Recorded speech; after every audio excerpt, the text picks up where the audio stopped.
that you turn to, someone you can rely on, closer each day, home and away.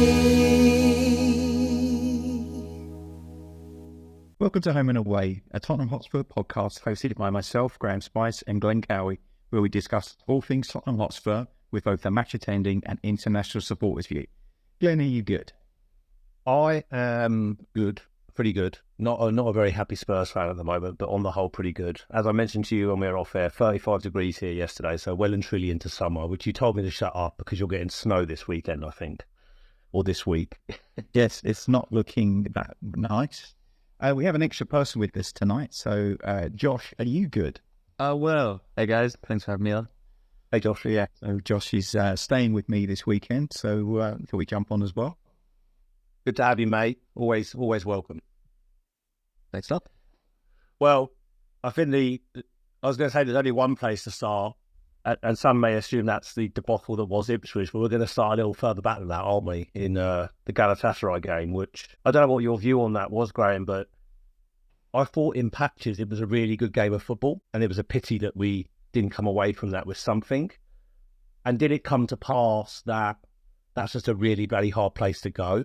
And he had a bit of a mix again, didn't he, with the team that he picked, but there was a youthful look to it. I mean, I don't know whether or not that played a part in not winning the game, but until the red card, I was quite impressed with Lancashire, and he took his goal really well. Overall, what was your views, mate? And you, Josh, as well. First of all, I promised myself that I would be more positive this episode because a lot of the time I was bad, and I think I can't hide it very well. I'm not very good at it.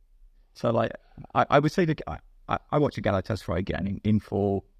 He made 7 changes. There were 3 teenagers starting, so we had a really young team out. The first goal, and Gray at left back, interestingly. Yes, but Gray at left back. Yeah. First goal that they scored, well taken from outside, good volley from outside the box. I think that Fraser could have done better with it. I'm honest.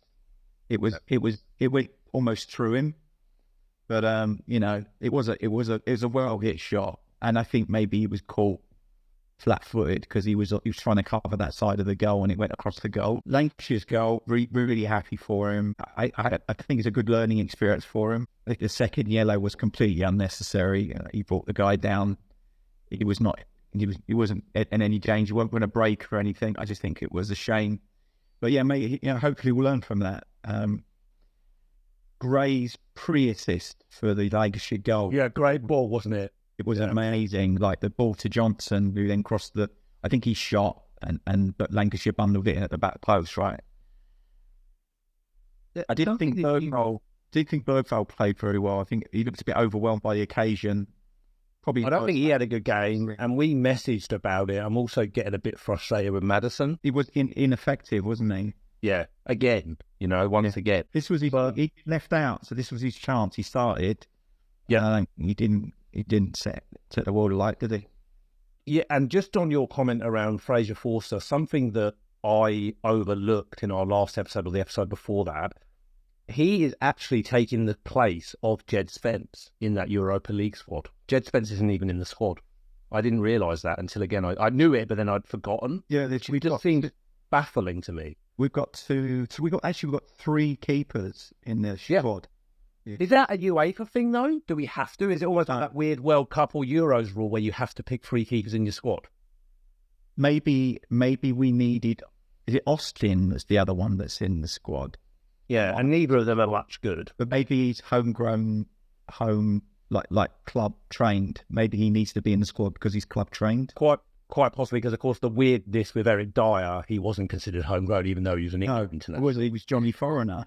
Even though the England team is ridiculous. I think the issue with the keepers is that Alfie Weidman, because he's club trained, if we didn't have him, we'd have one less player.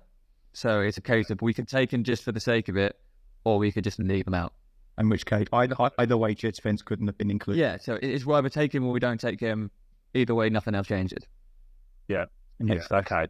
Okay. Josh, did you watch the game, the Galatasaray game? And if so, what did you make of the overall performance? I didn't watch the full game, but I don't think it's the end of the world. I do think it's good that we started a load of kids. I think it's a very, very hard place to go, and it's a great lesson to learn. I think Lancashire, it's kind of good that he kind of got sent off because he learned that lesson as well, and he learned not to do that ever again. So, he scored his first goal. He played at one of the hardest days as a player, and he's learned not to be stupid anymore. So I feel like that's a real positive. I suppose if you were going to lose a game and get sent off, it was the right one, right? Because there's enough games left in the league that there's enough game for us to get enough points to qualify, irrespective. So it was a tough game, but you're right. You learn your lessons there, not in a knockout game, right? Exactly. Yeah. I think we seem very, very open at the back. I think this is the case with the Ipswich game. There's a lot of chaos. There's a kind of lack of leadership, and we can kind of fall apart quite easily. And I think we've got to now stop buying young players, because if we buy any more, where they're going to play. But also we need some established leaders, or we're just a bunch of lost kids, really. So maybe a kind of a 6 or someone like that can kind of control the game, keep it ticking, calm things down, more experienced players. We need to spend the money, I think, on a couple of really, really good, expensive leaders instead of a load of kids from now on, I would say. Yeah, we brought the salaries down. We bolstered the squad. Now we need to pick individuals who are going to make a difference to the first team. Absolutely. I think I'm going to throw a name out there, and I think there's a tax reason that he wasn't able to come back to the Premier League when he went to Ajax. But I think someone like Jordan Henderson in that squad could be a really good, shrewd piece of business. Not suggesting that I've heard anywhere that we're buying him or signing him, but I just look at a player like that and I think, gosh, he's not that happy at Ajax. He's ready to come home. He went there, I think, because of tax reasons on his time in Saudi, and he couldn't come straight back to England. I read an article about it. But I would take a player like that. I really would. Someone in that mould, someone a bit older who can come in, sit as a number 6 and be the calm head around a team of kids, Josh, as you put it. It would have been perfect if we could have got him in the summer. It would have been Gundogan. Yeah. As a captain, he's a winner, right? That guy would have been perfect for that kind of role, something for the youngsters to kind of feed off of. The other one that we've been linked with in the last week or so was Grealish. Not the defensive player, and a bit of a maverick, but another older player with a bit more experience under his belt. Was he captain at Villa? Yeah, but he's more about I'm the best player type captain, rather than I'm an actual captain type captain. Yeah, but he's the kind of player who will turn it on for and he can unlock a defence, right? It's interesting, and we'll maybe get into the January window in a little more detail, either later in this show or maybe towards the Christmas ones that we do. But for me, in the January window, I think a pressing issue is left back. I don't think we have a natural cover for Udogie, and I don't think Udogie has any pressure. I think he's also been poor this season. Yeah. And is he poor because he's not got anyone knocking on his door behind him saying, I'm going to take your place, mate? I think he started with a real flourish when he started with us last season. That first 10 games, he was excellent. He got sent off in that Chelsea game. Yeah. Was it? Yeah. And I don't think he was... and then I think he got injured as well after that. And he missed a lot of games. And I don't think he's ever really recovered the form that he had. And Ben Davies is definitely not it. Like, Ben Davies, for me, is more of cover at centre-back, if anything. But I can see Ben Davies getting to the summer and going anyway. I think he's 10 years at the club. He's on the other side of 30. It's time to probably move on. But yeah, I think we need a left-back. Absolutely. Well, we said that we maybe weren't too bothered about the Galatasaray game, but I don't think you sit in the same. I mean, I would certainly bother by Ipswich, but go ahead, Graham. Yeah. There's just a few more things on the game. The backflip from Solanke was pretty sweet. Yeah. Really nicely taken. And also towards the end of the game, I know we lost, and we're not that bothered, but But actually, we really put the pressure on the last 15, 20 minutes, and we could have. We make a number of subs, and we had better players, and Kulusevski, etc., came on, and could easily. We had chance. We had a goal disallowed, right? We could have been easily a draw, and even more maybe. And the other thing, Osimhen should not be playing in the Turkish league. He's like a cheat code, isn't he, for them? Yeah. So much better than everyone else in the team. It's scary. He's a very good player. But yeah, Josh, anything to add on that Galatasaray game before we pivot to the disaster that was? Osimhen being, if he would be playing in Turkey if it wasn't for his ego, big clubs wanted him. He wants ridiculous amounts of money. And always will play. And he would be playing for Chelsea. He would be playing for, I don't know, PSG if they were in Germany. He could be on the way to win the league with Napoli at the moment under Antonio Conte, but he just got a bit too big for his boots, and now he's paying the price for playing in Turkey at the moment. So yeah. It's involved. Yeah. Anyway, so yeah, as you said, I'm not too bothered by that result. I think it allowed us to rest some of our players, and we were competitive still. And there's still lots of games left before we qualify. I was, however, bothered by the Ipswich result and also the performance, bearing in mind that a lot of that team that started the Ipswich game were rested against Galatasaray and then didn't turn up. Yeah. So it was a really poor performance again. Very Palace performance. Well, and what we saw front of the centre in that game as well, which is a bit of a worry for me, is our powers of recovery are very much there when we go a goal down, and the stats tell us all right that we do seem to go a goal down quite often, and we may come back and win the games. They went 2-0 up. That became a problem. Yeah, it was like shit. I always think we need 3 goals to win a game, at least. But yeah, it was poor defending. Nothing positive to say about the defending as a whole. Dragutin was poor. David Romero covered himself with any glory. Bentancur scored a good goal. I thought he had a reasonable game as well. I thought Werner actually, formationally and tactically, did really well when he came on. He made a difference, which really says a lot with how poor the Son had been, given that he replaced him. So yeah, bad. And then I think you mentioned something about Brennan Johnson, right? Yeah, it just feels like very one-dimensional as a player. And we were kind of discussing earlier that the wingers that we have are very transitional wingers. They're great in behind, they're great on the counter-attack, but we don't transition quick enough. And we could. It's not the fact that we couldn't, but we just don't transition quick enough to play to their strengths. And when we're up that end of the pitch, it's just Brennan Johnson trying to hit it bottom corner every time. That's it, guys. He's not got a lot in his locker, really. It's a fair assessment. And on that player, as I mentioned before we came on air, his defensive, I guess, what can we call it? His defensive job or his defensive responsibilities just seem to go missing. He's had it a few times this season where they have scored because he hasn't done his job. It's like that overhead kick. He was like, "Oh, go on then." It's like, get stuck in. In that instance, give away a penalty, mate. I'd rather that the outcome than what happened. Yeah. So at least it shows you care and you're doing your fucking job. But he's been very, very poor at times. He just backed off him completely, didn't he, and let him have a kick? Yeah. I mean, absolute madness. I mean, where do you guys sit? And maybe it's I'm in a few WhatsApp groups and various people, and I see a lot, and obviously there's fallout from these types of results. They were booed at the end by a few in the stadium, or quite a lot in the stadium. But you didn't go, did you, Graham, by the way? You weren't there? No. But where do you sit on this big flip-flop between certain fans of Spurs where it's, Ange we've lost to Ipswich, first win they've had in 22 years in the Premier League, which is a weird stat because obviously they've not been in the Premier League. But all of a sudden it flips to Ange out. And is he up to this and all the rest of it? But that same fan base that say those things were demanding for a clear out and demanding for these players to be bombed out, which have happened. So you can't have it both ways. I feel that we're in a bit of pain right now, but that's because we're still trying to find a bit of identity and have the players buy in to what he's trying to achieve.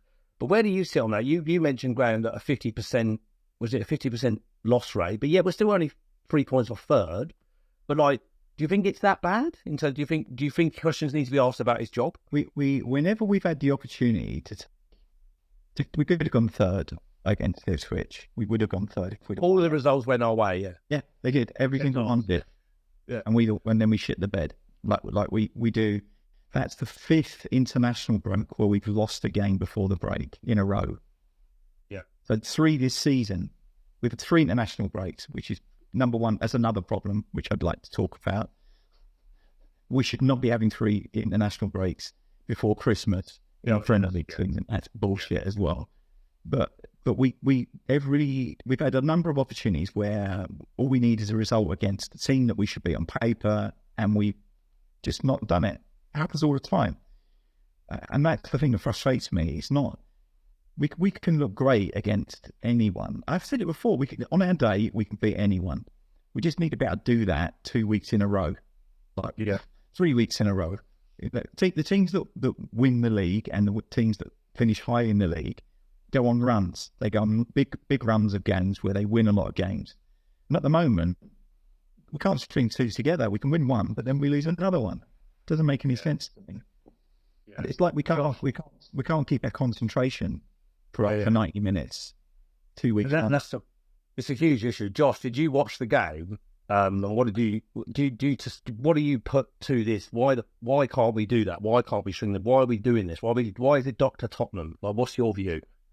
I do actually have a question for you both, as a theory. Because of the just sheer amount of games that we're playing, incredible amounts this season, it's unreal. We're playing a Europa League game every other week until January. We've got the Carabao Cup. We've got international breaks in which most of our players are going and playing every game. It's horrible. It must be terrible for them. And my question is, are we just knackered? Like, is the chaos coming from the fact that we're making decisions slower than everyone else and then trying to make up for them? But yes, probably. But then every other team at the top of the table is in the same position. That's true. So like Villa are playing in the Champions League on a Wednesday. We're playing in Europa League. Most of their games will be on a Saturday, not on a Sunday like ours are. Arsenal, Man City is struggling, but they've got come on to that a bit later. They're injury problems. I would say the one benefit of the 2 teams you just used as an example, though, they have continuity in their managers. They have a system. They have an identity. They know exactly what they are, and I don't think we do under ours yet. Yeah, but you could equally say, as you said earlier, like we've had a completely clear out. We've got a full squad. We don't have a lot of leaders in the squad. So, are we just short? Is that what we're short of? Is that the young players are always they're not consistent. They'll have good games, but they will have bad games. It's part of their development, and do we have to accept that? Because we don't really have an option, because the average age of our squad is very low, and probably half the squad are probably under 23, right? It's a young squad. So maybe it's just that. Maybe that's part of it. And going full circle on the point of fan base saying time for a change, this guy's out of his depth. Interestingly, whenever I see these comments made or these posts made or these things said on TalkSport, nobody can come up with a name who would just slot in, because I don't think there is anybody. No, I think getting rid of Ange, Postecoglou would be the worst possible thing we could do right now. I don't see the point. I wouldn't. And it goes back to the episode we did a few weeks back, Graham, when we'd lost to Palace, or was it Brighton defeat, one of them. If Levy and Edic made that decision right now, then I'm really scratching my head to think, well, what are we then? What are we doing? What's the business case here? Because we just built a squad in his image, haven't we? Correct. So I think and hope that we just stay the course of the guy till the end of the season and see where it takes us. I think we will, unless something goes absolutely drastically wrong and we lose 10 games on the spin. I think he's pretty safe this season. I would think so. While we're still in all the tournaments, especially League Cup. League Cup could be really important for us. Yeah, if he wins that, then he's basically got a free pass the rest of the season, hasn't he? Yeah, I mean, so we win that in February, and Can we see what could happen? We could win it, and then it could happen what happened with Ramos. We go on an awful run, and then the next season is 2.8 games, and Redknapp's back. Yeah, so we can't even rely on him. On Redknapp probably couldn't even get in the car anymore. Let alone lean out the window. Yeah. Do you think we're a better cup team than we are a league team at the moment? Well, recent history would say no. The only good cup run we've had two, haven't we? Sorry, we got to the semi-final of the FA Cup under Poch. 2018 that was. Yeah, we got to semi against Chelsea. Yep. The one where you played Son as a left wing back. Yep. We shit bed in that one as well. And then obviously the Champions League final. And the League Cup final in Poch's first season, that goes overlooked. Yeah. Chelsea. Yeah. So I went to the cup final as well. Yeah. But for the last half of Poch's seasons, we went out very early in the domestic cups. Since then, we've not had a great run. So let me reframe that point. Under Ange, do you think we are developing into, like you mentioned it before, Graham, more of a Jerry Francis type Tottenham, where we were 8th, 7th, but we actually went well in the cups? Possibly. I mean, maybe that's what all we can hope for now. Maybe we just don't have the money to build a title challenging squad even anymore. I think I saw a thing which was like the top 5 signings, and like if you look at all the successful clubs, their top signings are around 100 million. They're like, big bucks. Yeah, ours is like, it's still 60. It's basically still Solanke's the record signing, and like that they've got squad little with players like that, and they've got a couple of players that are 100 million plus. I'm not saying that we should definitely go out and spend that kind of money, but that's what there's a gap forming, right? And the salaries is even bigger. The salaries, we've always been, we paid the least amount we can get away with, basically.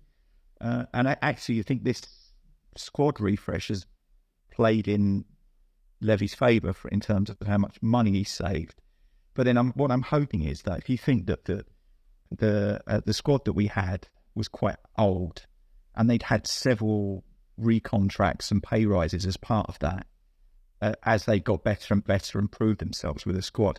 So I'm hoping that we'll do the same thing with the younger players. Like, we might have saved 100 grand having Solanke, but if he has a really good couple of seasons, we'll recontract him and bump his salary, that kind of thing. So, but I guess it gives you some headroom for that kind of stuff. But it's a big go. As a club, and you talk about salaries and transfer fees and stuff, I've always maintained that we're probably about 3/4 of the way through a pretty big transition with Enick and Levy and the new stadium and the revenue streams that are now coming in. And I think that was interrupted pretty significantly by COVID, in that we couldn't host anything at the stadium. And I think eventually what we will be is a very self-sustaining Premier League football club and sold for massive money, which eventually hopefully will set us up. I don't know. Maybe I'm unfounded with that, but that's what my hoping view is. Look at Arsenal, right? We generate more revenue than they do, and yet more of their money goes on players and salaries for the players. They had the same issues we did with COVID. Every team did. But everyone else seems to have bounced back pretty quickly, except us. Do you think our issues of COVID were more damaging in that our whole business model of that new stadium is concerts, is boxing, is everything else that comes with that? Those teams, the Emirates has a worse payment model than we do. They're still paying it back, right? I think. Yeah. And they've got worse interest rates than we did because they got it at a worse time. Yeah. So I don't know. I just feel like you can frame the money however you want, but it always seems to be that woe is us. We haven't got any money, but we've always got money. We just don't spend it on the football team. It's going on hotels and we did. I mean, we spent when we signed on Dembele and one or two others. I mean, we spent a good chunk of money, but then would you argue the recruitment needed an overhaul because of the types of players we were signing? Yes, Like, we've spent money, but we wasted a lot of it. Like that, when we sold Bale and we bought 7 players, it's like, how many of them really cut it? Not that many. Yeah, no, for sure. It's too scattergun, right? We the hit rate was too low. Yeah.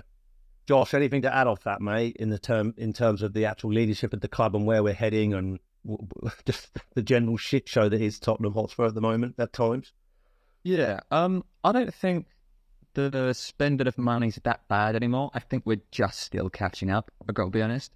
I think if you look at windows compared to other clubs, yes, they might spend more, but we're still getting in a somewhat comparable amount of quality compared to other clubs in recent years. Like, I'm talking the last couple of years since Ange, maybe, since we've started the rebuild. But, you know, the rest of the teams have started a rebuild. You know, Arteta's rebuild was God knows how long ago, and he was terrible for ages, but they've done the whole rebuild, they got everyone out, and now they're amazing. So we can't compare ourselves to teams like Arsenal at the moment because they're so much further down the road. And I think we're doing all right, and we're getting players in. If we had the windows that we're having now 5 years ago, we'd be pretty chuffed with them because it would be completely out of the ordinary. But we're just behind at the moment. I think, we can't spend that much. We can't spend as much, but I think we're buying good players. I don't think we're buying as badly as we used to. I agree. I mean, the players that we get, the players we're buying to fill the squad are decent. I think Solanke's a really good signing and drop straight into the first team. And then we have a number of younger players who are good prospects and they could be excellent, but at the moment they're not. They're going to be, maybe, but they're not yet. So we spent a lot of money fleshing out the squad. But I don't think we spent the money, but not on first team ready players in all. And so this, I think we talked about it earlier. I think that there's money to be spent on first team ready, experienced players, maybe 26-year-olds, people with the time under their belts who can actually dictate a game, who can be leaders on the pitch. We're missing. And it's almost like dictate a game, but when you're 1-0 up or 2-1 up and you don't need anyone switching off, it's that type of a head in there, isn't it? Bringing someone in that's not going to allow that to happen. And look, there's always going to be times that does happen, but it's going to happen less so if you've got an older, wiser head amongst some of the youngsters. But speaking of transfers and youngsters, it seems, if social media is to be believed, that Werner's going to be going back to Leipzig in January. And hopefully I don't butcher this, but Yang Min Hyuk is going to be coming actually in December. And you pulled some stats, Graham, about him.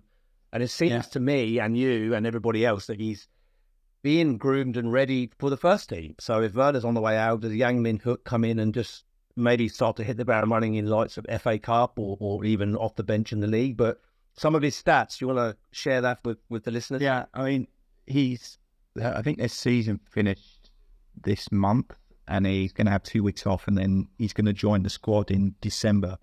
I don't think he can, obviously can't play till January, but I think it's a good chance to train with the team and then to get a feel for whether he's ready or not. But he's definitely coming to the first team and not to the under-21s. So in his season, he played 37 matches, started 36 and came under the sub once. Didn't have any injuries the whole season, which is we can fix that, I'm sure. And he scored 11 goals and got 7 assists in those 37 matches. And of the games he played, 22 was a right winger, 12 as a left winger, and he scored goals from both positions, 6 from the right, 3 from the left, and 3 assists from either side. He played as a right midfield and got 2 goals. Played as a centre forward and got a goal. Played as centre forward, got a goal. He's 5'9", basically, and he's just under 10 stone. Wet through. He's near on feet. That's my only worry, that he might be not quite physically ready for the Premier League, but we should see. Sounds quite similar to Johnson then, in terms of his makeup. Like, not as tall, maybe. Johnson's quite tall, isn't he? Relatively. Yeah, not as tall. Yeah. But well, I guess we're seeing question on him, and maybe you don't know the answers, and I could look it up. But has he played in the national team with Sutton? Like, has he featured in the national team? So yeah, I think he's played in the youth teams. In the last season, he won Young Player of the Month, April, May, June, and July. Right. He was the All-Star. He was in a Korean All-Star team. Obviously, they played against us in that game in... When did we play that? In the summer? Yeah, in the summer, yeah. And he's also the full player of the month in July as well. So he was the young and the full player of the month in July. So he clearly well respected in Korea. Yeah, so I think he's the right kind of player, and you can. There's other reasons why you buy him, right? Because we would like to continue the Korean supporter legacy that we have with Son, right? It's a no-brainer. And I'm sure, like, that's obviously played into his decision as well, right? I mean, he's going to have an arm around the shoulder from a fellow countryman, and there's so much that goes on off the pitch, right? As far as if I think about, I moved to Australia for work, it was bloody hard, you know. You got to make new friend groups, you got to immerse yourself into the culture, the way your life is. I know it's not that different to the US and the UK here, but they speak English. But the point I'm making is there's a level of adapting. And so having Son there will certainly help with that, I would assume. Hopefully we see him in January. Hopefully we see him feature if we get a nice little draw of the FA Cup. I'm sure it's Man City incoming, but if it isn't, hopefully we see him get some minutes, and hopefully he hits the ground running. But on a bit of a negative... No, go ahead, please. I just wanted to back briefly to the Ipswich game. It was good to see two former Spurs players playing for that team, as well as Kieran McCann, and of course, obviously, he was the youth coach at Tottenham. Yep. Jack Clark, and somebody came on in the second half, Massimo Longo. He never played for the first team, but he played for Ange for the Socceroos as well. So it was good to see them come back and see that they've had good professional careers after leaving Tottenham.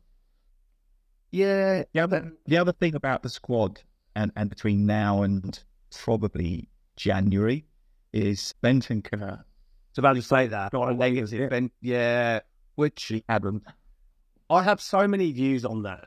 I mean, the overarching view, just to get it out there, look, there's no place for that, right? What he did was wrong. But if we're going to have a 7-game ban for such an act, then we've got to be consistent with it. And Enzo at Chelsea, I mean, said you could regard as far worse, and seemingly there's been no ban. And also, it wasn't on the Premier League's watch, it was on FIFA's watch, so it seems a bit odd to me that they've kind of made a bit of an example of him. And he's going to be a miss, because against Ipswich, he was the one player that came out with any kind of credibility. He's been actually really good. He can still play in Europe, though, can he? Yes, he can, which is bizarre, right? It's weird. Yeah. Like, what a strange ban. But Archie Gray to maybe come in. And what Archie Gray, when he was at Leeds, where was he playing? Was he a centre midfielder? Was he a right back? He played as a 6, but he also played as a right back. Some of the exactly. I think he played mostly as a right back, but I think he's traditionally, his position is a defensive midfielder. Yeah. Well, he can, as touched on against Galatasaray, he can certainly pick a pass. I mean, yeah.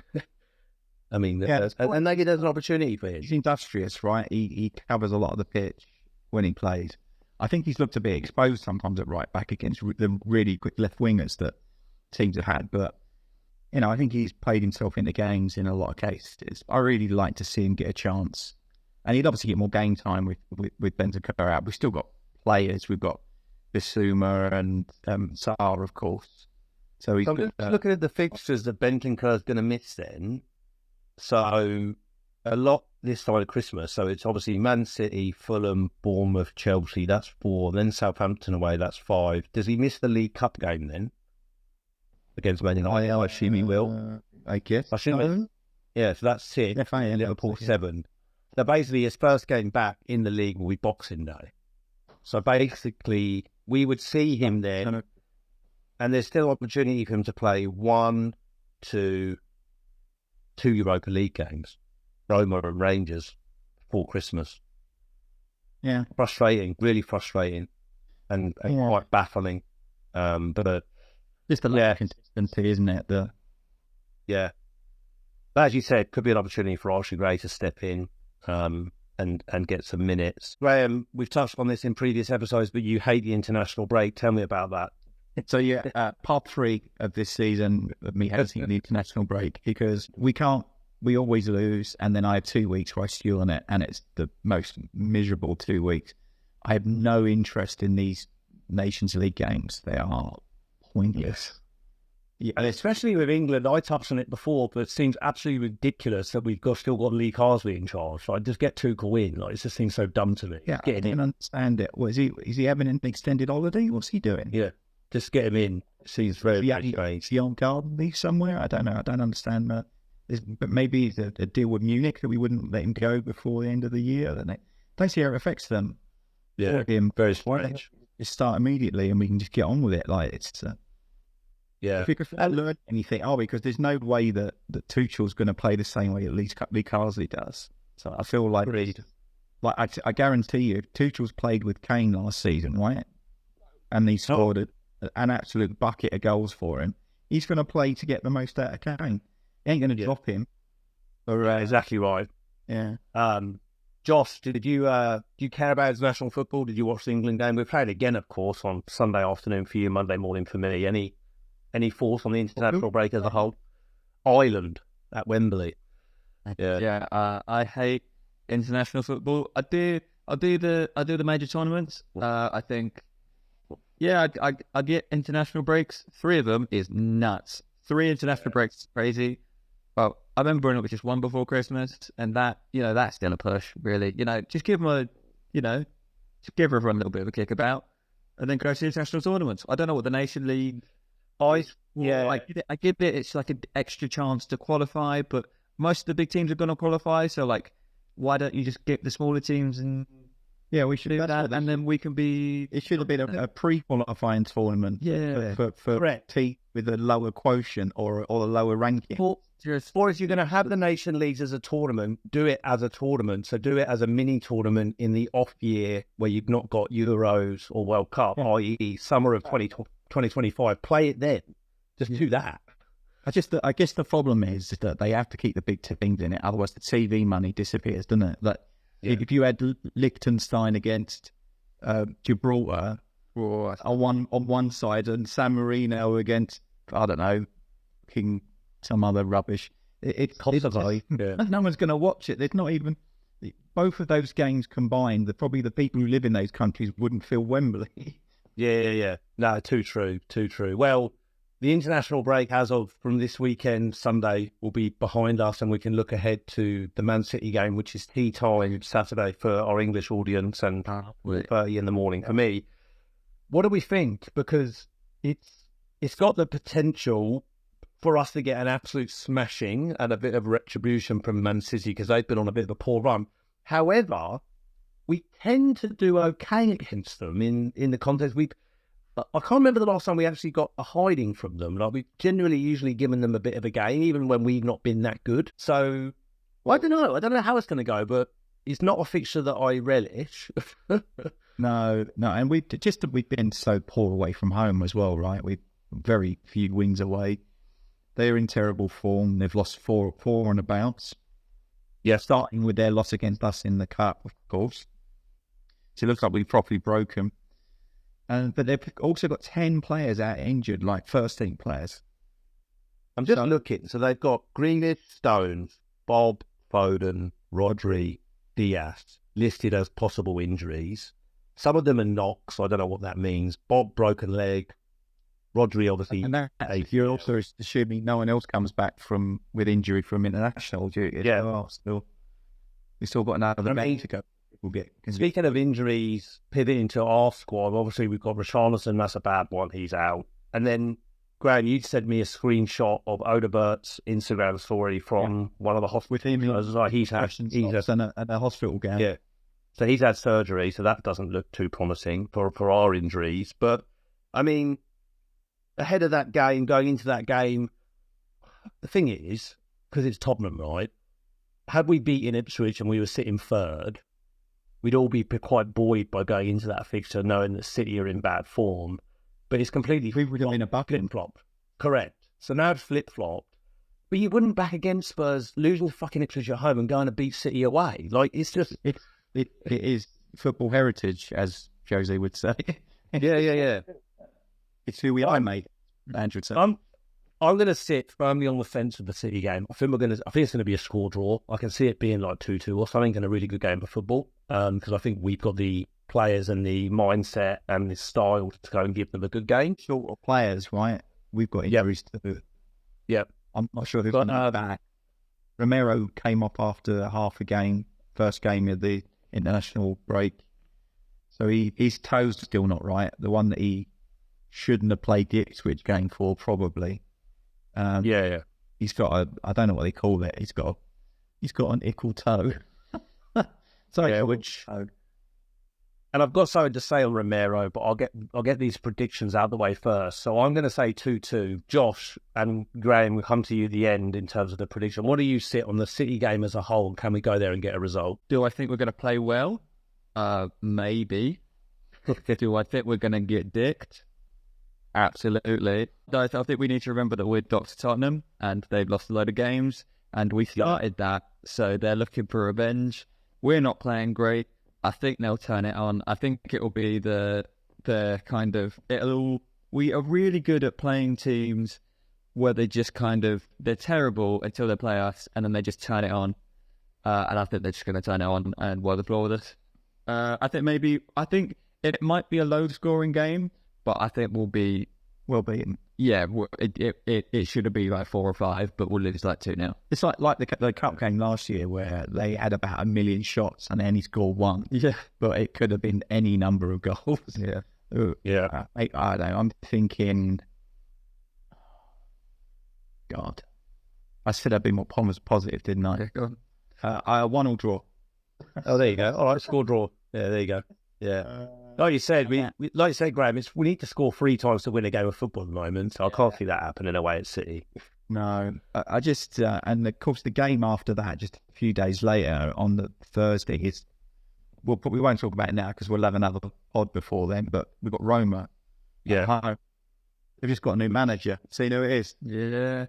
Come on. Yeah, fun. Yeah. That'd be interesting as well. Before we wrap up, I just want to cover one thing I've seen. I don't know if this is just social media or if there's any truth to it, but I'll read it verbatim. This was, and I had it forwarded to me, and this is, I think, on Twitter, the Spurs web page. As Postecoglou has fallen out with at least 4 Spurs players, Destiny Udogie, Vicario, Rodrigo Bentancur and Christian Romero are believed to have been among those who have been upset by Postecoglou. He doesn't go into much more than that. I don't really know upset about what. Like, I thought that he actually took the pressure off them after the defeat against Ipswich. He said it's for him to fix. I think that there was plenty of blame to share around, and he didn't. He said that it was his fault. So I don't see. I don't know behind closed doors that his discussion with them has been quite different. Maybe a few untruths were told, and let's be honest, they were probably needed after that Ipswich game. Because it weren't the first time that we've done it this season, was it? So, and it's when you're for games like that, you need your big players, your World Cup winners, your big international players to really turn up, and they don't. But if he's upset because someone's told him he's playing shit, then he needs to go and watch the videos because he ain't been playing well at all. He deserves the rollicking. And Vicario, he can pull off a world-class save and then palm one out to anyone in a game. It's still like Lloris. Yeah, that's right. Vicario is Lloris with better better footwork. Yeah. Yeah. I don't know. I don't think it's true. I think it's rabble. That is troublemaking by the press. On the note of Romero, I personally think he'd be gone at the end of the season. Not because he's not any good, or I just think Real Madrid is sniffing, and I think he will end up. The other talk I heard earlier in the week was that he refused to discuss a contract extension, which to me would say he's angling for his next move. Yeah, and frankly, I don't mind. Yeah, he's not that. I mean, he's good. He is good, but he's not like infallible, right? He has a ricket in him. He has a ricket in him, and also he's not just a ricket in the sense of mistake, but you can see him. He's always walking that tightrope, and you can see him. Yeah, he's not that far away from a red card. You know. Yeah. Although I'm guilty of, talking about how aggressive he is in other problems he's caused, but he's had very few cards this season. Like I think he's had one yellow card or something like that, Which is quite like impressive. Van der Vaart's on 4. Yeah. Van der Yeah. that was really something. Van der Vaart's on 4. So, and there's a lot other I quite miss Van der Vaart. Not if you look at him now. I mean, the guy looks like he's eating all the pies, but that type of player would be ideal. He's at all the croquette and the kick corn. That's Yeah. I'd take him back. Actually, funnily enough, I forgot to mention this. Talking about Holland, was it you that was born there, Josh? No, it was Thomas. Thomas was born there. So, funny story. My work trip. You know who I caught up with was, you remember Matt, the Australian who I sent, and he went to I remember. Yeah. So the Chelsea game with me last season, and No, that was Ken. So Ken came to the Chelsea game. I've sent so many your way. Matt.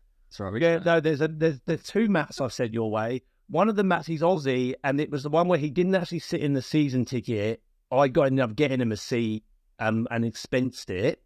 Yeah. But you went to the long bar with him, and I think Thomas was there, and you caught up with him. Anyway, I remember well. Yeah. so I do remember. I caught up with him last Tuesday. He was born in Holland. Really? Yeah, I know that about him. I was like, I know, because his dad was in some kind of energy or something, and that's where he was born. He lived in Nigeria and various other ones. So shout out to Matt Kennan. Probably some oil company, right? Yeah. So shout out to Matt Kennan. Because if I remember rightly, he was he follows the Aussie rules, right? Correct. And he's got a cricket season ticket at the That's right. Yeah, massive cricket fan. SCG, was it? Sydney Cricket Ground. Yeah. Yeah. So I caught up with him on Tuesday, and we got to talking. He goes, "Oh, I was actually born in Holland." I was like, "I thought it was one of Graham's kids," and he's like, "Oh, Graham from Spurs." I was like, "Yeah." So it's quite funny. Yeah. But I need to mention that to you. So now it's on our podcast, so you can have a listen to that. Here you go.